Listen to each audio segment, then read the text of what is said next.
corporate tower, a team of scientists have created a portal to a simulated universe. Now, after 6 years of testing, they are about to cross the boundaries of reality. So the whole thing's what, a giant computer game? Nothing so mundane, man.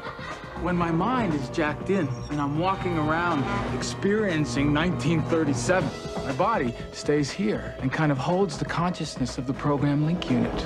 They thought they could maintain control. You can't just keep plugging your brain into this machine and not expect to be affected by it. But once they opened the door... Isn't this great? These people are real. Is this real? The experiment turned on them. You think one of them units crawled up an extension cord and killed its maker? Then why didn't they kill you? Maybe they will. You're saying that there's another world on top of this one? That's right. We're nothing but a simulation on some computer. So who's in control? Not us. You could call it the end of the world.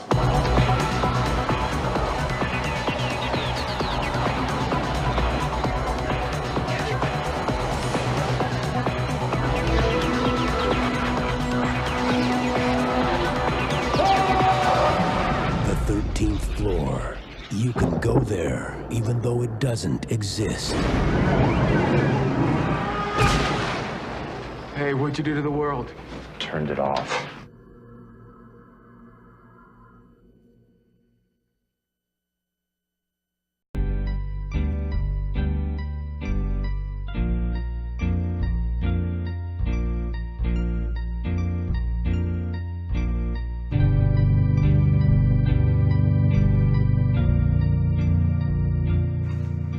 YouTube and YouTubettes. Today we're going to review the movie The 13th Floor. My name is Rob. And my name's Jonathan. And Jonathan, tell us a little bit about this movie.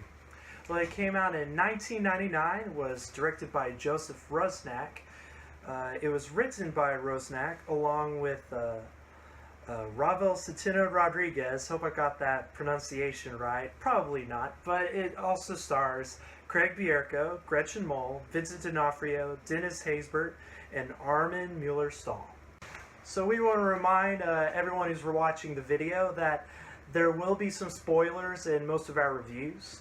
So I just want to let you know about that before I get to the plot. But the basic plot of this movie is that a scientist has created a simulation where everything looks real, a simulation of LA in the 1930s. But this man gets murdered, and all the signs point to the main character, his colleague and disciple, so to speak, Douglas Hall.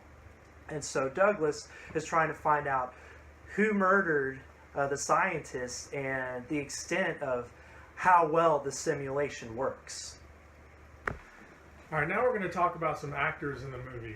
Jonathan, who is your favorite actor? My favorite is Armin Mueller-Stahl. He has more as a supporting role in the movie. He plays the scientist Hanan Fuller, who is murdered at the beginning of the movie, and also a version of himself in a computer simulation of the 1930s. My favorite actor was Vincent D'Onofrio. D'Onofrio? Yeah. Yes. He plays Jerry and Jason. I think Jason was in the present time and Jerry was in the past, I believe. And I thought he had two different people that he was playing that I think were very different. Who is your least actor in the movie? My least favorite would probably have to be the main one, unfortunately. Craig Bierko, I just thought wasn't I didn't think he just came off as really natural. He really came across as someone who was trying to memorize his lines and say them. Whereas the reason why I like Mueller-Stahl is that Mueller-Stahl came across as very natural. Mm-hmm. My least was Mueller-Stahl. But maybe because he was just very basic and he wasn't crazy. He was the most normal character. And I tend to like crazy characters. So for no other reason. I thought he did pretty good for what he was doing, though. Now we're going to talk about our favorite scene in the movie. So, Jonathan, what was your favorite scene? My favorite comes a little bit later on in the movie. It's basically when Vincent D'Onofrio's character, Jason, goes inside the simulation and assumes the person in the simulation, Jerry. And basically what happens is that when he gets into the simulation, in the middle of it, he's driving a car and almost gets in a wreck. I just thought it was kind of cool showing how disorienting it could be assuming someone else's identity. My favorite scene is when Douglas, the main character, becomes Ferguson. That is when he enters the simulation and becomes or takes over in another world, but he looks the same, and just the special effects and all that. But now we're going to give our scores for the acting in the movie from 1 to 10. So, Jonathan, what was your score for overall acting? Overall acting, this was the weakest part of the movie for me. I gave it a score of 5.5. I feel like some of the actors in there were okay, but I think all in all, it didn't feel very natural to me. I gave it a 6 out of 10. I also didn't think there was anything that stuck out to me as far as the acting is concerned. I don't think it was horrible, but nothing that really grabbed me. Now for directing, producing, and overall direction of the movie. Jonathan, what was your grade for that, 1 to 10? My grade for directing and producing would be 7. That's definitely higher. I mean, the actors, maybe the directing of the actors wasn't the best, but I think overall, especially when you look at the movie, it probably wasn't a huge budget, and they had to balance between modern day and 1930s, and I thought they overall did a good job of it. And I think that for the most part, you know, the style of the direction fit the movie, fit the story. So yeah, I'll give it a solid 7. Yes, I also give it a 7 out of 10. You know, I think it flowed well, and it looked well. It looked good, and they, I think, accomplished what they were trying to accomplish. But it wasn't anything, again, brilliant or magnificent on that end. Now we're going to talk about the visual effects and our scores from 1 to 10. Jonathan? The score I gave for visual effects would be a 7. All in all, even though it's a science fiction movie, science fiction doesn't necessarily have to use a lot of CG. And I think it was good that not a whole lot of CG was used, because this was the late 90s and some of it can be kind of wonky. But all in all, I thought anytime it was used, it worked well within the movie. And all in all, it didn't rely heavily on regular special effects, but I would give it a solid 7. I give it an 8 out of 10. I liked some of the important scenes where you actually needed special effects, like when Definitely. They go into the simulation was pretty cool. And you know, we're judging this with 2017 eyes. Oh yeah. So at the time, I thought it looked pretty cool. And also when he drives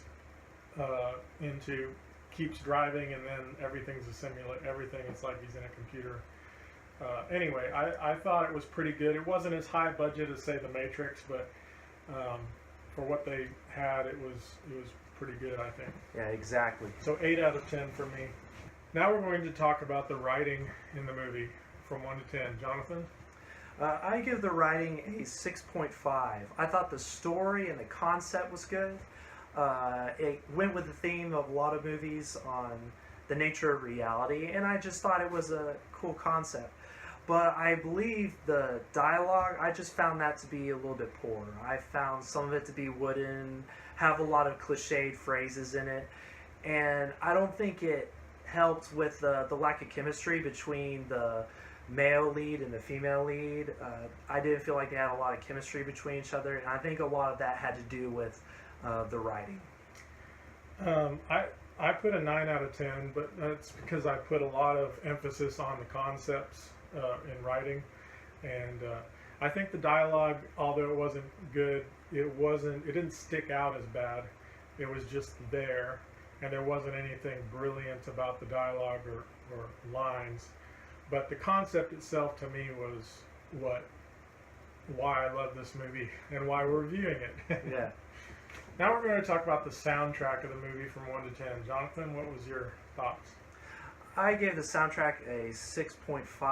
I don't think there was anything that really stood out big time, but I felt like all the music cues fit the scenes. You had some more lone trumpet during the 1930s simulation scenes to bring you into the time period. You have some more forceful score during the more action-oriented scenes, and because this is a high concept sci-fi movie, you have some music that fits in with the mystery surrounding this concept in the themes of the movie. So I felt, even though the music wasn't my favorite, I felt it was serviceable.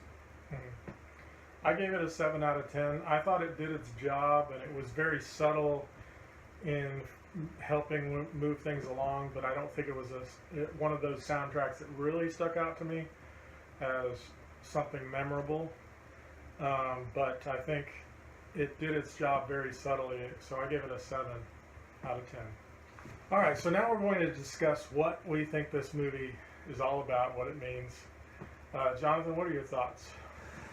Well, my thought is that it has a theme that a lot of movies seem to have in that time period. The Matrix and Dark City, which we recently reviewed, it's basically about the nature of reality, what is real, and also where does a soul come from. I mean, that's the basic, most simplistic way to explain the film meaning and other films like it, but that's the gist of it. I put, I think, therefore I am, in a virtual world. The idea of something that is built in a computer, can it think on its own? And there's some aspects of that in there. Because some of the, I guess you could say, simulations come to life in this movie. Yeah. And so I thought that was an interesting thing to consider. Yeah, and it makes you think, if this thing can think, does that mean it has a soul? Right. Or have a soul? Mm-hmm. All right, so we're going to give our overall scores, the averages of the scores we gave before. So Jonathan, what did you end up with? I ended up with a 6.5. And I got a 7.4. So that is our review for The 13th Floor, and I hope you enjoyed it. Thank you very much.